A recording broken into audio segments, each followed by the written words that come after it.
প্রিয় নবী বলেছেন, বছরের যে 5টি রাতে আল্লাহ তাআলা বান্দার দোয়া কবুল করেন তার মধ্যে ঈদুল ফিতর তথা চাঁদ রাতও একটি। তাই এই রাতটি শুধু সাজগোজ হাসি আনন্দে না কাটিয়ে নিবিষ্ট মনে আমাদের সবাইকে আল্লাহর দরবারে নিজের গুনাহ খাতার জন্য ক্ষমা চাওয়া উচিত। রোজা শেষ হয়ে গেলে ঈদ এসে যাবে, মা বলেন বলো দেখি ঈদে কে কি খাবে।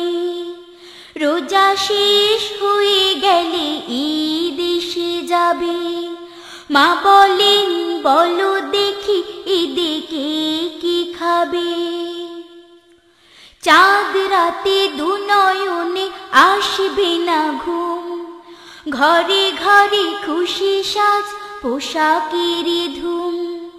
চাঁদ রাতে দুনয়নে আসবে না ঘুম, ঘরে ঘরে খুশি সাজ পোশাকের ধুম। বাবা কানে দে বলো কে কি নেবে, মা বলেন বলো দেখি ঈদে কে কি খাবে। রোজা শেষ হয়ে গেলে ঈদ এসে যাবে, মা বলেন বলো দেখি ঈদে কে কি খাবে। চাঁদ রাতে নয় শুধু হাসি মশকরা, সবচেয়ে ভালো কাজ ইবাদত করা।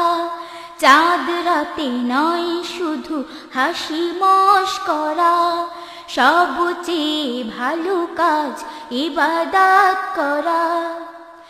ইবাদত করে যারা সারা রাত ভর, জানে তারা আছে এক খুশির খবর। ইবাদত করে যারা সারা রাত ভর, জানে তারা আছে এক খুশির খবর। এ রাতের সব দোয়া কবুল হবে, মা বলেন বলো দেখি ঈদে কে কি খাবে।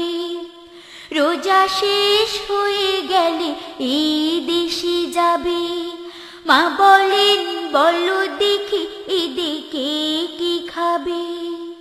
রোজা শেষ হয়ে গেলে ঈদ এসে যাবে, রোজা শেষ হয়ে গেলে ঈদ এসে যাবে। রোজা শেষ হয়ে গেলে ঈদ এসে যাবে।